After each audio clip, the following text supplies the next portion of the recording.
Depois do Pacto de Defesa Mútua firmado entre Rússia e Coreia do Norte, a Coreia do Sul respondeu, realizando exercícios militares em parceria com os Estados Unidos. Além disso, o Congresso americano aprovou a venda de quase 2 bilhões de reais em armas para Taiwan, como forma de dissuadir os chineses de tentarem qualquer tipo de intervenção militar sobre a ilha, que eles consideram os chineses como sendo uma província rebelde. Se você quiser entender esses e outros temas das atualidades, geografia ou geopolítica, me acompanhe no canal. Faça sua inscrição, já deixa o like nesse vídeo e vem comigo. Pessoal, dá uma olhada, ó. Estados Unidos e Seul respondem a pacto Putin-Kim com manobra militar. Então, só para relembrar, só para contextualizar para quem anda perdidão aí, ó. Essa semana, Vladimir Putin esteve na Coreia do Norte em visita de Estado oficial.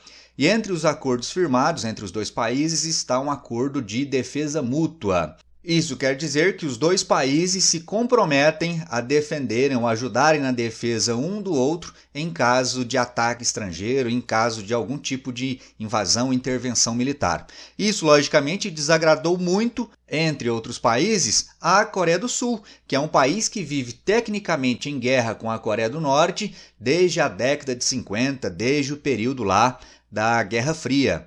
E aí agora, como resposta, a Coreia do Sul, muito aliada dos americanos, realizou esses exercícios militares. Dá uma olhada. A ação, ou seja, esses exercícios militares ocorreram com o emprego de um avião americano AC-130J, versão mortífera do quadrimotor de transporte Hércules, armado com mísseis e um canhão de 105 mm, usado normalmente em veículos blindados.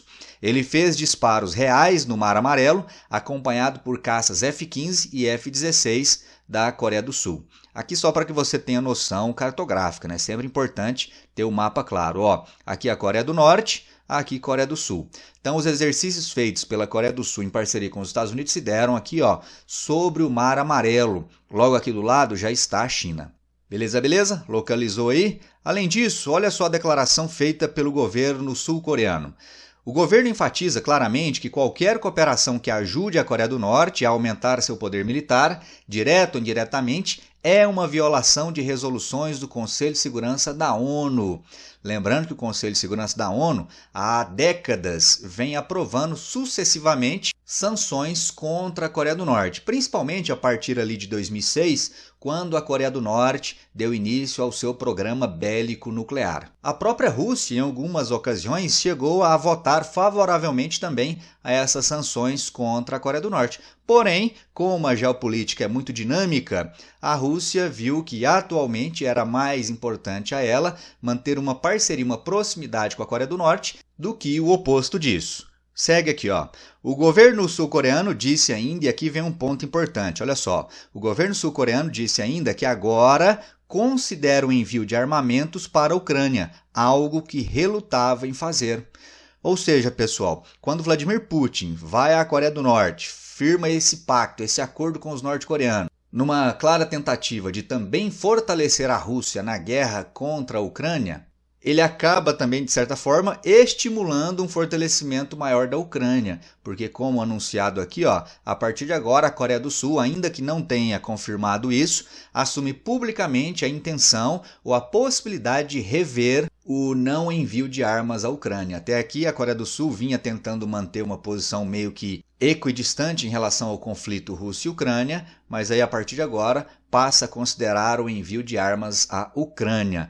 Logicamente, quem gostou muito disso aí é Vladimir Zelensky, deve estar rindo de orelha a orelha, ansioso aí por receber também armamentos vindos da Coreia do Sul, que nesse caso é um país de fora da OTAN. Então vamos acompanhando aí as cenas dos próximos capítulos para ver até que ponto a Coreia do Sul leva adiante ou não esse plano de apoio militar aos ucranianos.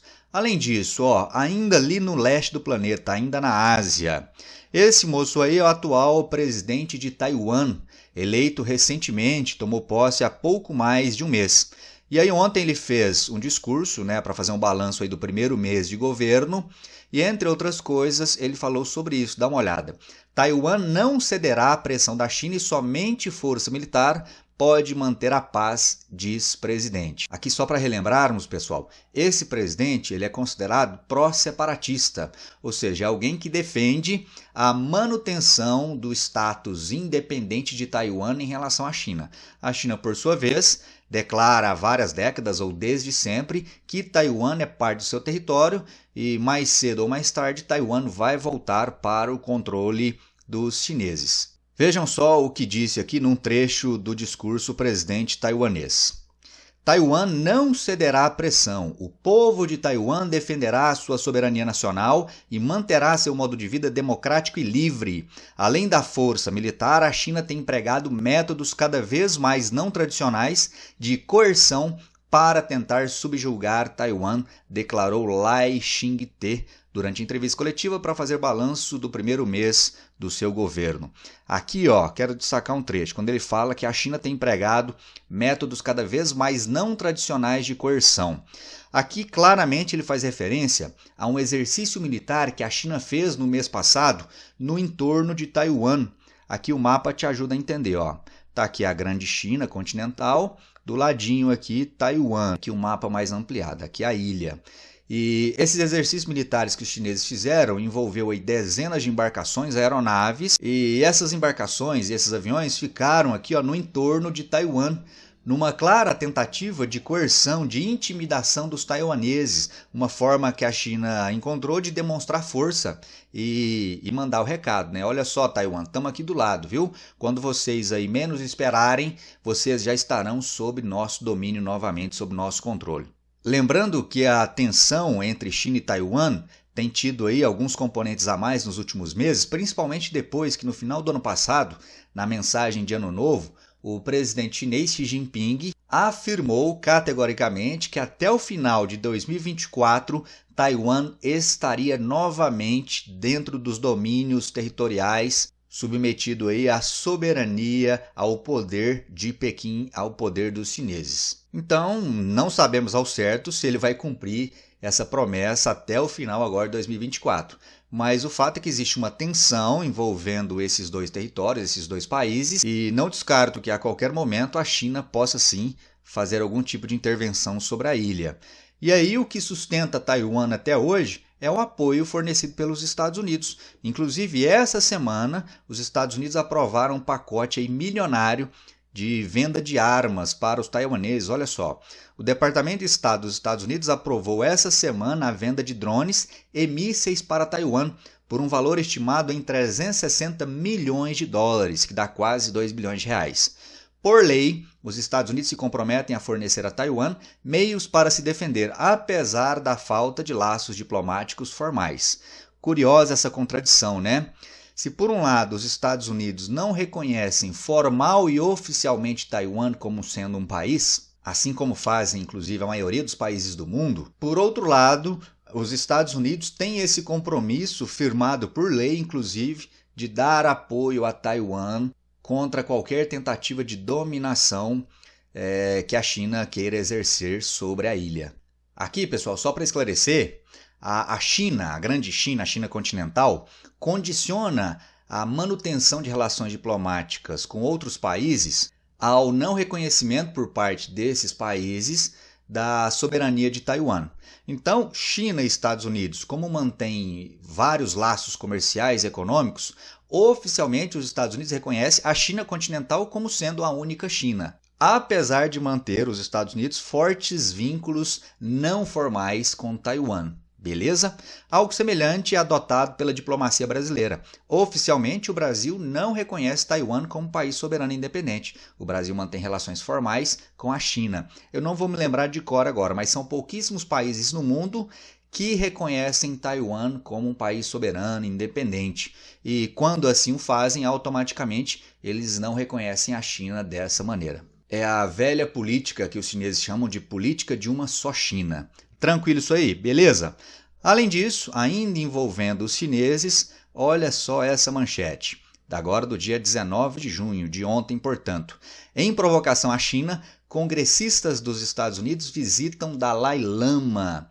Viagem de delegação bipartidária, ou seja, envolvendo aí deputados tanto do Partido Republicano como também dos Democratas. A visita ocorre dias após a aprovação de projeto de lei que pede diálogo entre Pequim e Tibete. Só para recordarmos, pessoal, o Tibete é um território ocupado, controlado pela China desde a década de 50, ainda lá no período de Mao Tse-tung. E aí a China é acusada pelo povo tibetano, que é um povo diferente do povo chinês, de realizar aqui um governo opressor, um governo que por vezes tenta inclusive descaracterizar a cultura, os aspectos religiosos dos tibetanos. Os tibetanos, por sua vez, reivindicam a autonomia em relação à China.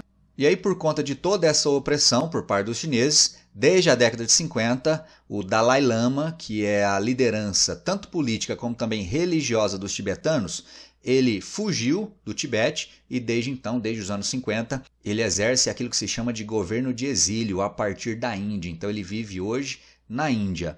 A China, por sua vez, afirma que o Tibete é parte inalienável do seu território e que os países mundo afora não têm que meter o bedelho nesses assuntos internos dos chineses. É inegável que esse é, portanto, mais um foco de tensão que envolve também a China e países ocidentais, nesse caso aí os Estados Unidos, que frequentemente declaram publicamente apoio aos tibetanos. Lembrando que essa região do Tibete, que é do ponto de vista da geografia física, é uma das regiões mais altas do planeta, é uma região de planalto que tem uma altitude média de 4.000 metros de altitude, 4 quilômetros acima do nível do mar. Ela está aqui bem já na cordilheira do Himalaia. E é também no Tibete onde nascem os dois principais rios que cortam a China, o rio Huanghe e o rio Yangtze. Eles nascem aqui no Tibete e tomam a direção leste. Eles atravessam o centro da China, a planície central chinesa, até desaguarem aqui no Oceano Pacífico. Então tem esse componente também ligado aí a controle sobre as nascentes. Esses dois rios, que são popularmente conhecidos como o Rio Amarelo e o Rio Azul, eles são fundamentais nas atividades agrícolas chinesas, na produção de eletricidade, entre outras coisas. Então aí mais uma razão para que a China queira manter o controle sobre a região do Tibete. Beleza, meu povo? Tranquilo?